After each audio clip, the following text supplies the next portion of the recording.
Olá pessoal, a gente gravou essa aula aqui com um objetivo bem simples de entender o ensaio de tração.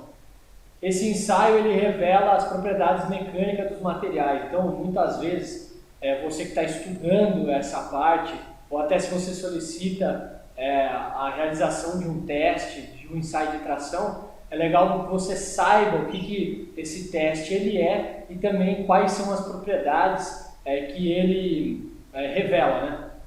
Então, começando basicamente, o que é o teste? O teste ele é feito por uma máquina onde você coloca um corpo de prova e esse corpo de prova ele é esticado, ele é submetido a uma força de tração e durante esse ensaio é medido tanto a força da máquina, que pode ser convertido em tensão, quanto a deformação, e a deformação é o quanto ele estica, o quanto esse corpo de prova ele estica.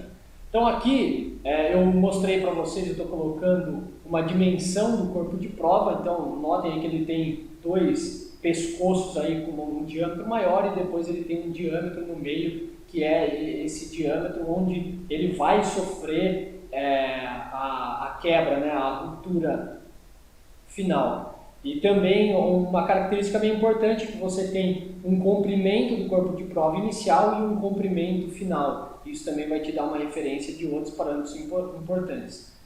Então esse corpo de prova ele é colocado na máquina, aí existe um sensor que é o extensômetro, e esse extensômetro ele vai medir o quanto esse corpo de prova ele está se deformando, e esse sensor ele vai fornecer um gráfico, que esse gráfico ele vai ser em função da força que está sendo aplicada na máquina com essa deformação.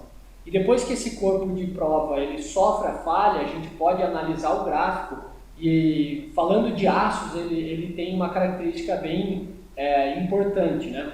Que em primeiro lugar, até aqui nesse gráfico a gente pode ver que partindo da origem até o ponto a linha, né, é onde eu tenho até a fase em que ele começa a escoar. O meu A' ele significa o ponto que o material ele começa a escoar, mas o A ele é o limite de proporcionalidade.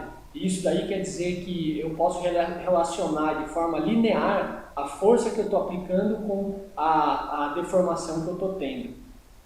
Nessa fase, a lei de Hooke ela é válida. Então a tensão é igual ao módulo de elasticidade vezes a minha deformação. O módulo de elasticidade ele é a rigidez do meu material, que ele pode ser calculado então pelo delta sigma, né, que é a variação de tensão pela minha variação de deformação. Essa fase é muito característica porque ela é denominada como uma fase elástica, onde a força, a deformação que eu tiver do meu corpo de prova, se eu cessar esse carregamento, ele volta ao comprimento inicial. Então, quanto ele estica, ele também volta. Depois, passando por essa parte, a gente tem a região do escoamento, né?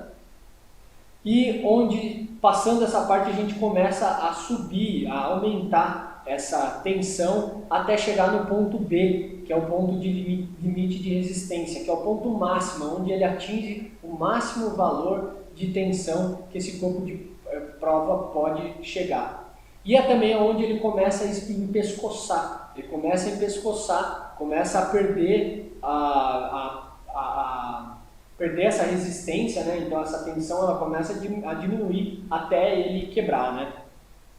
Aí outros dois parâmetros importantes também que você vai achar nas propriedades do material é a porcentagem de alongamento, que é a comparação do comprimento final com o comprimento inicial do corpo de prova, e também essa porcentagem de redução de área, que é a comparação entre a área que eu tenho inicial do corpo de prova com a área final, que ela considera já o empescoçamento do corpo de prova.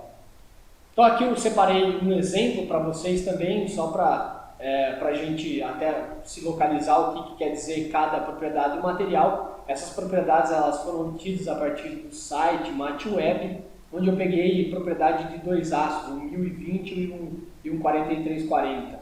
Então o limite de escoamento, então de novo, é o limite em que eu posso considerar que a partir desse limite eu não tenho mais um regime elástico, ou seja, eu vou ter uma deformação permanente no meu material. O limite de resistência à tração, que é o limite máximo, que é a tensão máxima que o meu corpo de prova pode chegar. O alongamento até a falha, que ele significa justamente o quanto esse corpo de prova se alongou.